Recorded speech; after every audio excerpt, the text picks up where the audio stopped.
Y'all all ready? We good?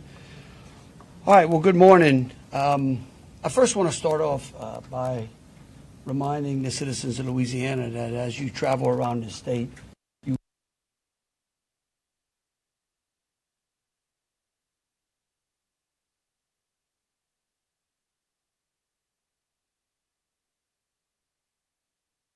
think that it's important to remember what happened yesterday was akin to those who are old enough to remember jigsaw puzzles, and that you would take a 1,000-piece jigsaw puzzle and you empty the box, and you've got to start sifting through those pieces, and you want to start, if you're real good, you start at the corners, right? Try to put your corners together. And from yesterday to today, over 1,000 law enforcement agents and officers, men and women, have been poring over countless amounts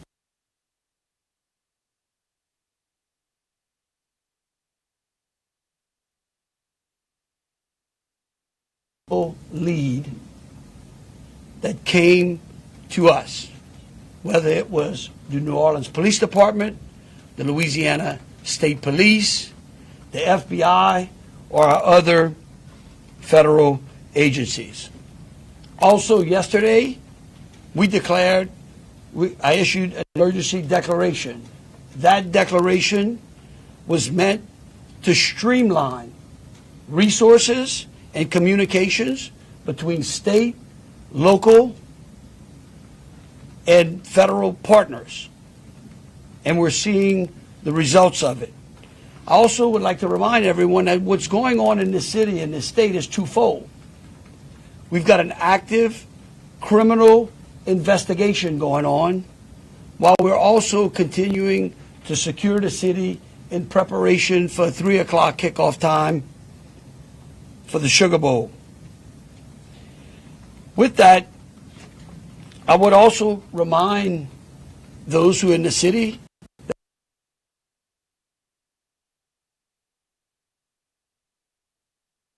which was part of that emergency declaration, which allowed us to put an entire MP company on the ground. Those become forced military. That helps to add to the resources that we have.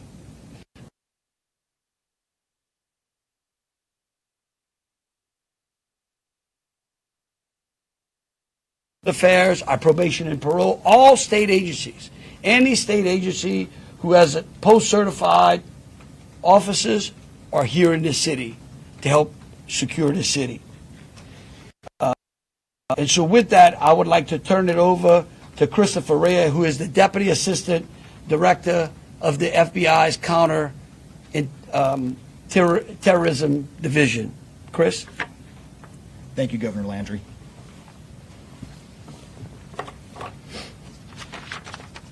Good morning. I am FBI Deputy Assistant Director Christopher Rea. I'm from our Counterterrorism Division at headquarters. I'm also joined by Assistant Special Agent in Charge Alethea Duncan from our New Orleans office, who you heard from yesterday.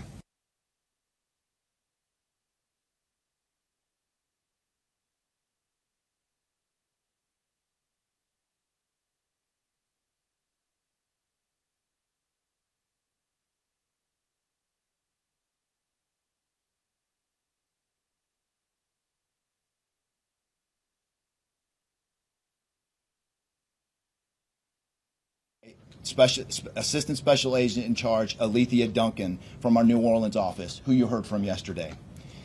I'm here to discuss not only the latest investigative information we have here in New Orleans, but I'll also let you know about other investigative activities outside of the state. I first, and most importantly, want to send our deepest condolences to the victims of this horrific attack and their loved ones. 14 innocent victims were killed in this senseless attack, and at least 35 are injured. We cannot ease the grief people in this community and across the nation are feeling at this time, but rest assured, we stand with you and in support of you. all the resources, and I'm going to go into that a little bit later, all the resources of the FBI are being focused on tracking down every piece of evidence, every lead, every interview, every potential lead we've got. While I won't be able to answer all your questions today, my goal is to be as forthcoming as possible with you on what we've uncovered so far. First and foremost, let me be very clear about this point. This was an act of terrorism. It was premeditated and an evil act. This was obviously a critical incident, and with that, lots of information and tips come pouring in from law enforcement, first responders, and the public. We have been aggressively running down these tips and information. As you all know, that takes time, and we will continue to do so until every lead has been followed through on. This investigation is only a little more than 24 hours old. So I ask you to keep in mind that as I go through some of the specifics later. But at this point, currently, and this is another fact I want to be clear on, we do not assess at this point that anyone else involved in this attack except for Shamsa Din Jabbar, the subject you've already been briefed on. A little bit about what the FBI is doing. So we are surging people and assets to the area from across the region and across the nation. Special agents in multiple field offices across the country have been deployed and are assisting with potential aspects of this investigation and following up on every lead. Additional teams of special agents, professional staff, and victim specialists continue to arrive to provide more investigative power and assistance to the victims and their families. We've also forward deployed a number of our critical incident response group assets, including members of our hostage rescue team, special agent bomb technicians, and crisis management coordinators. In addition, we have deployed more evidence response technicians to continue to process the various scenes that we have. So far, we have received just over 400 tips from the public, and that information is being followed up on both here in New Orleans and across the country. Some of the tips are here in New Orleans, and there are other tips in other states across the country that we are following up on. The FBI team and our law enforcement partners here are also reviewing hundreds of hours of surveillance and other video from both the French Quarter and other locations. As for a timeline, at this point, investigators believe Jabbar picked up the rented F-150 in Houston, Texas on December 30th. He then drove from Houston to New Orleans on the evening of the 31st, and he posted several videos to an online platform proclaiming his support for ISIS. There were 5 videos posted on Jabbar's Facebook account, which are time-stamped beginning at 1:29 a.m. and the last at 3:02 a.m. In the first video, Jabbar explains he originally planned to harm his family and friends, but was concerned the news headlines would not focus on the, quote, war between the believers and the disbelievers, end quote. Additionally, he stated he had joined ISIS before this summer. He also provided a will and testament.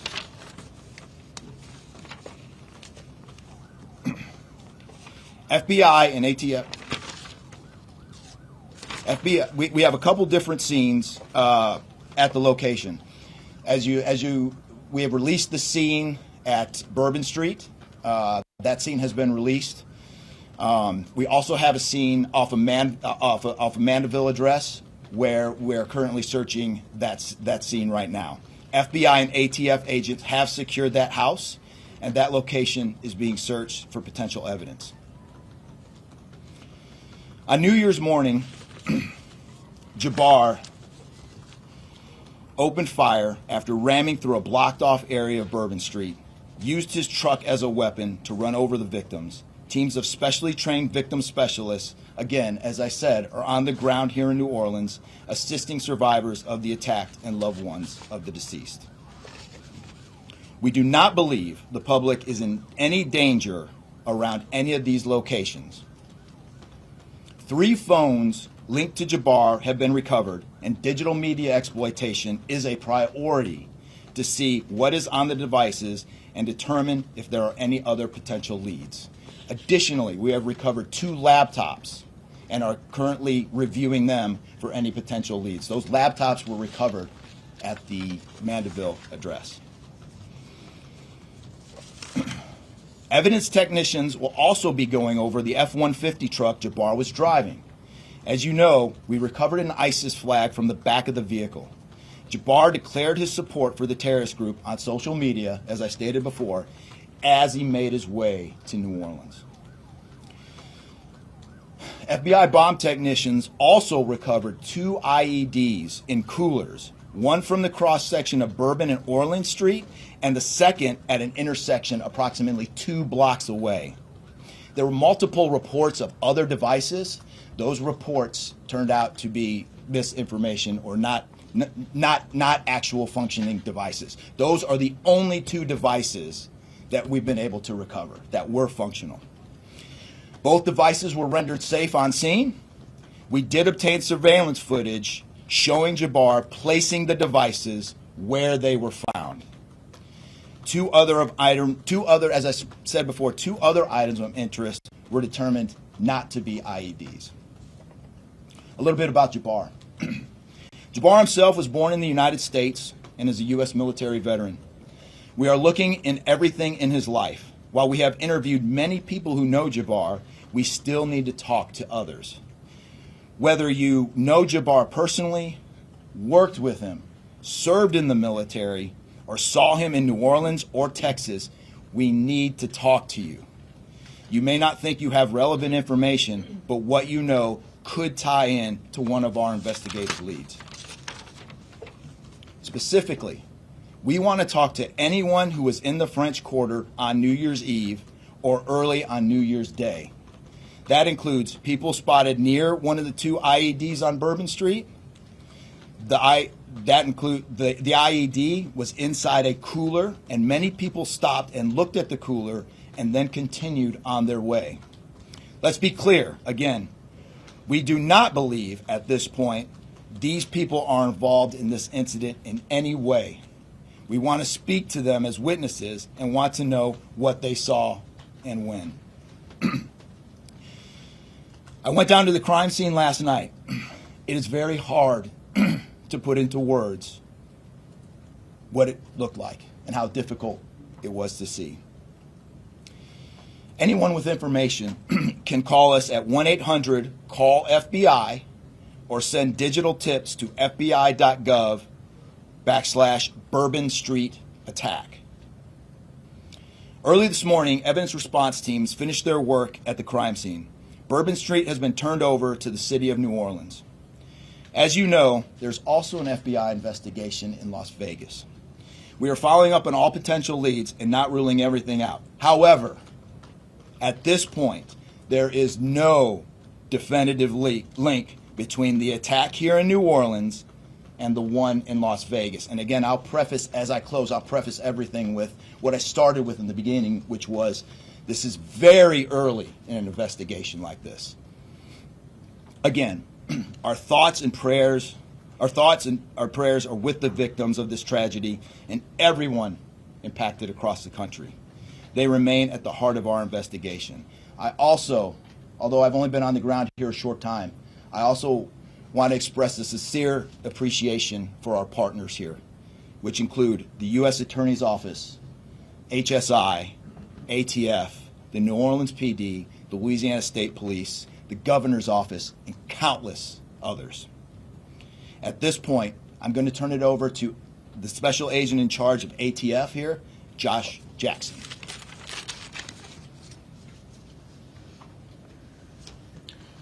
Hey, good afternoon. As stated, my name is Joshua Jackson. I am the Special Agent in charge for the ATF New Orleans Field Division.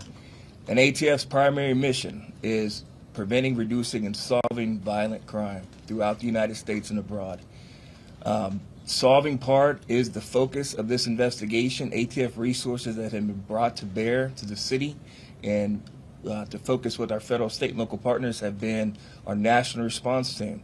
We spoke about the scene that's still being processed now. The National Response Team of ATF is a team of certified fire investigators, certified explosive specialists, fire engineers, electrical engineers. These folks will give us additional investigative leads to help the investigative team identify what happened at the location in Mandeville and identify how that fire started and move the investigation forward from there. Additional resources that ATF has brought to bear into the city.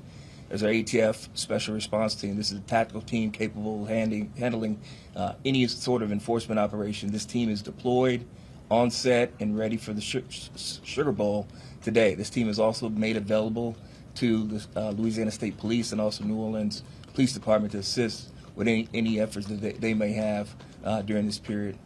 Additional resources, as the governor alluded to, he executed executive powers and had an emergency declared to where ATF was able to tap in to Emergency Support Function 13 resources. This allowed us to bring additional explosive detection canines so that we can safely sweep the city and safely sweep the Super Bowl in preparation for the game today. These resources will still be in the city as we lead up to the Super Bowl and through Mardi Gras. These type of ATF resources will be here. The last resources ATF has brought to bear, and probably the most important one, is our victim witness coordinators. These folks come in and they provide resources to the victims and the family members that have suffered greatly during this tragedy. The entire city hurts, but the victims and the family members are in need of resources and care long after this investigation wraps up. This time next year to be hard for the families and friends who suffered during this event. So our victim witness coordinators are working with the FBI, the City of New Orleans coordinators to provide resources to these folks out here. And as we move forward, ATF will be committed. We will work with the investigative team moving this investigation forward, but also we'll be here to make sure the city is safe and prepared as we move into the Super Bowl. And with that, I'm going to turn it over to our mayor of this great city, New Orleans. Madam Mayor. Thank you so much. Thank you so much. Well, good morning once again. And I just want to just echo my thank yous to the unified command of our law enforcement partners and at every single level, federal, state, and governor. Governor, thank you for your partnership. Thank you. I also want to thank the residents and the visitors of the city of New Orleans for your patience, for your support, and most of all, your prayers. Our hearts and prayers continue to go out to the victims' families, and the city of New Orleans, we're resilient. And as I stated on yesterday, my focus in terms of a priority has been on our victims. As you heard, that yes, the FBI was able to clear Bourbon Street. And what that meant also for me in this city was that we were able to remove our victims, identify them, and notify their families. Real reverence. They mattered, the families matter, and matter to the city of New Orleans. In addition to that, I want to just thank again our federal partners in Washington, listening to my plea personally for the additional resources to allow for the scene to be cleared, and again, attending to our victims. I walked by each one, and I did the sign of cross in my own way, because reverence, again, is important. So while we have been able to have Bourbon Street returned back to the city of New Orleans, and the due diligence has been done, that then allowed me to give the go-ahead to begin the cleaning of Bourbon Street. That started happening in the morning about 2 a.m. It was completed before 8 a.m. this morning. But that has really set the tone, I would say, and with the confidence that I have in the law enforcement partners, all of the resources that have been activated, how we have made sure that safety continues to be our top priority, how our assets have been deployed strategically, again, for the safety and the protection of our visitors and our residents in the city. And because of that, the confidence is there to reopen Bourbon Street to the public prior to game time today. The first order will be to allow for vendors to come in and service the businesses. That's important in order for us to stand up activation, as you know, Governor. And so with that, I want to reassure the public that the city of New Orleans is not only ready for game day today, but we're ready to continue to host large-scale events in our city because we are built to host at every single turn. I want to, again, thank all of those who responded to the FBI's call for information and tips. As you heard, that has been useful. Continue to do that. The investigation is still active and absolutely under the FBI's leadership. We will continue to operate and cooperate as we always have. So I want to also thank all of our partners for the added resources for victim and crisis management. We know that that's, again, important. Working with our partner, the Greater New Orleans Foundation, we have set up a fund for our victims' families for not only today but into the future. As you heard, this is going to be a long process for our people. So with that, the city of New Orleans, and with all of my confidence, we are ready. And we could not get here, again, without the unified presence, support, and cooperation. We are stronger together. And I want to say, again, thank you so much. Thank you, Governor. So once again, the governor would like me to reiterate that Bourbon Street will be prepared for full activation before game time today. We know 3 p.m., so we're working towards 2:30 p.m. But prior to game time, the kickoff, Bourbon Street will be restored. So we're hard at work now. Our teams are now, and of course, working with our business community to serve our public and serve our residents and our visitors alike. In closing, I want to rest people assured that right now in the city of New Orleans, there is an unprecedented amount of law enforcement resources that are being utilized to close out and to hunt down and to finalize this investigation. I want to thank the FBI and all of our federal partners for the amount of resources they have poured into the city. This type of event can happen in any city. And that's the tragedy of it. And I think it's important for people to understand that to protect our citizens in America from evil, you have to crush it. You can't go out there and placate it. You can't go out there and say, oh, I'm going to put this in place and that in place and hope that evil doesn't show up on your doorstep, because it will. You have to crush it. And that's what we're going to do here. We're going to put it all behind us. We're going to continue to keep the victims, those that are in the hospital, either fighting for their lives or trying to recover, in our thoughts and in our prayers. But you know, this morning, and I don't want to single out just one news source, but I just happened to turn on Fox and Friends, and there was a young man who was interviewed who was actually on Bourbon Street during this horrific act of terrorism. And they closed out by asking him, what now? And I think he summed it up. He said, look, we can't live in fear, because fear will paralyze us. He said, we come down to the city to enjoy ourselves and to entertain ourselves and to be with our friends and with our families, because that's who we are. Louisiana invented hospitality. The people of this city care for each other. And believe you me, we care about each one of the lives that were lost in the city of that. We will never forget them.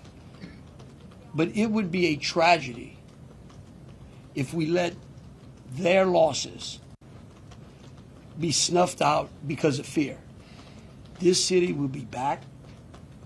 We will be open to family and friends and loved ones who want some time to relax from the pressures of life. And so today, we're going to have us a sugar bowl. We're going to enjoy ourselves. We're going to keep those, who have lost loved ones in mind. And we're going to get on to the business of this city and this great country. With that, I'll take any questions. Governor, this is for you and the Assistant Director. The message has really changed since yesterday. Yesterday, the FBI said that people should be vigilant, that he did not act alone, that he likely had help, and now you're coming out the very next day and saying he was a lone wolf, everything is safe, the game moves on, everybody had a good time. How can you be so sure just 12 hours later? Well, we're going to bring him up. All right, but here's what I want to remind everyone. Like I was a deputy sheriff. All right, I worked in a jail. I worked on the street. I worked on the interstate. I served warrants. I can tell you. Look, in today's world, I get it. Information, we get information like that. Everybody lives in a 15-second TikTok video. We think that life operates like it does on our phones, and it just doesn't. Information changes. In fact, that's why we ask the media for patience. We get information, like I said, no one dumps 1,000-piece jigsaw puzzle and puts it together in 5 seconds. Okay? And what I would tell you is that I appreciate the fact that what we did was we're under-promising and over-delivering today. And I think that's important. And I want to remind something. Look, because over the last decade, law enforcement has taken it on the chin, unfairly. And there are great men and women serving in the FBI, in ATF, in Louisiana State Police, in New Orleans PD. Our sheriffs have been unbelievable in this. And I tell you, they want to protect you all. And we have to trust them. And sometimes the information we put out, we end up finding out that it may be incorrect. But guess what? What we're doing here is something that I think is important. It's called transparency. And look, something may change again. Here's what I do know, though. Right now, this is one of the safest places on earth. That doesn't mean that nothing can't happen. Thank you, Governor. And to echo exactly, I think the Governor put it eloquently, as could be said. In a lot of these instances, I also had the opportunity to deploy to Boss Bomb, and I will tell you this is almost carbon copy to Boss Bomb as far as the inaccurate reporting that comes up. And what the Governor said is we want to be transparent with the public. Years of the FBI not being transparent, we're being as transparent as we possibly can. And unfortunately, as we're being transparent, unfortunately for that, there is some information that we have to go back and recorrect. And in this particular incident, you heard the resources that we brought, that the other state and locals have brought. We've had 24 hours now to go through media, to go through phones, to interview people, to analyze those videos, analyze other databases. And after all of that, there's been hundreds and hundreds of leads done just in 24 hours. We're confident at this point that there is no accomplices. And I'll give you an idea of how that information sometimes, a lot of the early reports came out that there were extra people that were setting the coolers down, right? It turns out those were just patrons on the street that were looking inside the coolers, right? Well, we didn't know that at first, so we had to kind of track all that down and put that to rest. So that's just an example, one of the pieces of information, but there were other pieces of information that after we got our feet under us a little bit and on the ground here, we were able to put together a much more accurate picture of the subject and his attention. Just one follow-up. The updated death toll, we just wanted to double check. That Yes. was 14, not 15. Yeah, Sorry, sir. 14, and then the shooter himself would be 15 total, to include the shooter. And the terrorist wearing a The suicide vest? IEDs, were the IEDs pipe bombs, and have you discovered a remote detonator anywhere? And you said that you have surveillance footage of the suspect planting those IEDs. What time, roughly, were they planted? Yeah, those roughly a couple hours. I don't have the exact times in front of me. A couple hours prior to the attack, probably after midnight. I want to say 1 or 2 in the morning, So but I he can't. left the area and came back. Correct. That's our assumption now. I mean, we still have a lot to work through. We're getting more surveillance video and everything else, but that's the assumption. Was he wearing a suicide vest? Sweeps being done on Bourbon Street. Would there have been canines out on New Year's Eve? Would there have been bomb sweeps done? Look, as I part of think- the regular I think- precautions? Let me just say this, and either Joe or Rob will correct me. Look, a bomb dog doesn't operate like a drug dog, right? On Bourbon Street, there's a lot of senses, right? A lot of smells. I don't think you can run a bomb dog down Bourbon Street with thousands of people there and be able to sniff out a bomb. What we've been doing, what they have been doing, is certainly a complete sweep of the quarter because of the limited amount of traffic that's been out there. Let me just say this. I think this may help. It would be my hope that as some additional time goes through, maybe closer to maybe the beginning of next week, we will, if we've got it to what extent buttoned up as we could, I would work with the FBI and the city, and maybe we can come up with a timeline to be able to get you those informations, kind of walk everyone through from day one through. I think it's extremely premature, and you're really putting us on some speculative grounds to ask some of those questions, because again, it's only been 24 hours. I mean, can you imagine how far we've come in 24 hours? So, Was he wearing well, we'll go one at a What is time. being done to make Bourbon Street safer tonight than it was New Year's Eve? Are temporary bollards being brought in to block off the street, and why weren't those used on New Year's Eve? Well, look, here's what I'm going to say. Every time some bad guy does something like this, there's what we call an after-action review. Because again, nothing is 100%.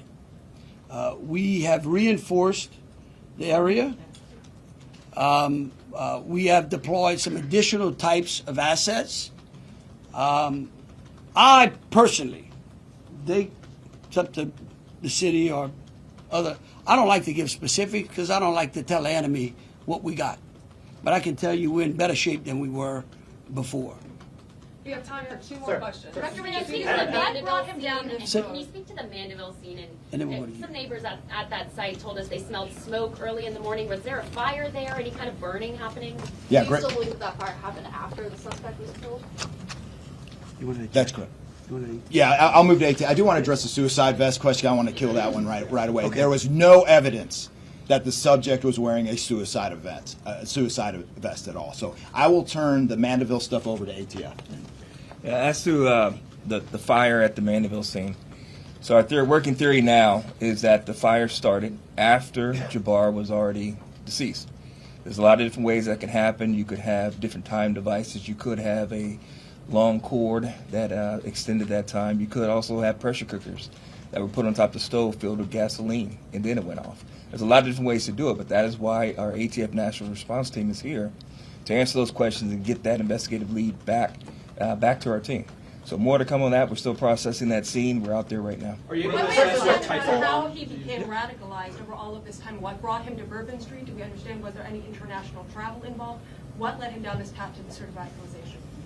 Sure, a lot of questions we're still asking ourselves. We know that he specifically picked out Bourbon Street. Not quite sure why. I mean, I think one can assume that it was lots of people New Year's Eve, with a target for an attack. That's the stuff in the coming days as far as that path to radicalization that we're really going to be digging into and making a priority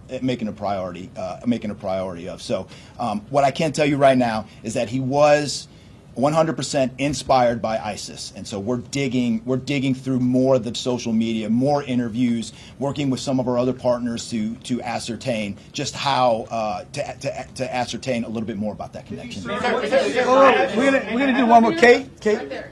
You've had your hand up for a while. Sir. Thank you, I appreciate it. Yeah. It's actually for Special Agent Ryan. Sir, I prefer those. I'm with you. In order to reassure people, would you be able to explain the analysis and evidence that has led to this most recent understanding that he was a lone actor and that there is at this point, at least from your understanding, no further danger to the public? Sure. I think a lot of that, multiple interviews, the hundreds of interviews that we've conducted so far, the social media review that we've done of his accounts, by my count now, the 5 devices we have, the 3 cell phones and the 2 laptops, been able to initially triage or go through that, and there is just nothing to indicate through call records, through anything on those devices, through interviews, through anything in our systems that he was aided in this attack by anybody. And again, I have to caveat, like the governor said, it's just 24 hours into it. And that could change, but right now we've got a much better picture and much more confidence on what we were dealing with than we were just 24 Mayor, hours what ago. is it- All right, look, thank y'all so very much. Again, we are going to try to get y'all as much information as possible. So any additional information will be put out through press releases. Thank you so very much. Moving forward, are we going to be making Bourbon Street